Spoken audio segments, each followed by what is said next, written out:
Badilishwa injili, ukawa na injili iliyo ya kweli inayokupa mabadiliko ndani mwako. Sema amen.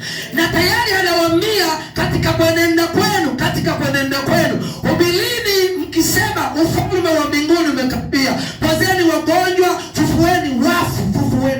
Mwambie jirani yako, kufufua wafu umepewa wewe, mwanafunzi wa Yesu. Mwambie jirani yako, kufufua watu umepewa wewe, mwanafunzi wa Yesu. Muulize, hivi wewe ni mwanafunzi wa Yesu? Kama ni mwanafunzi wa Yesu, kwa hiyo nafasi ya kufufua ni ya kwako. Mungu akubariki sana. Leo watu wamejitwika madaraka, wamejitwika uwezo. Unamkuta mtu ana uwezo wa kuponya magonjwa, wa kufufua watu, wa kufanya miujiza, wa kufanya maajabu, lakini anayatumia kwa hasara.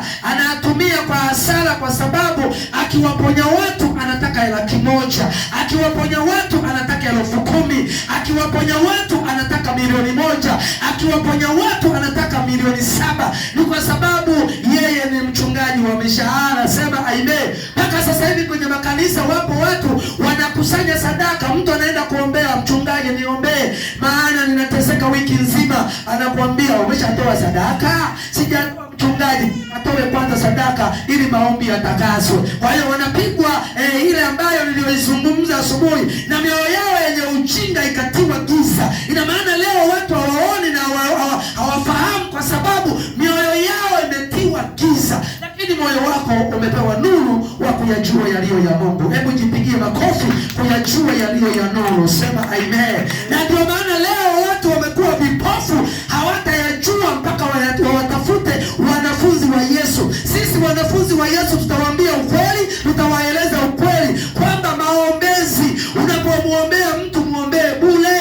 Unapompa mtu baraka za mafanikio, alikuwa mgonjwa ukaweka mikono yake ukamwombea akawa mzima, usiombe chochote. Sema amen.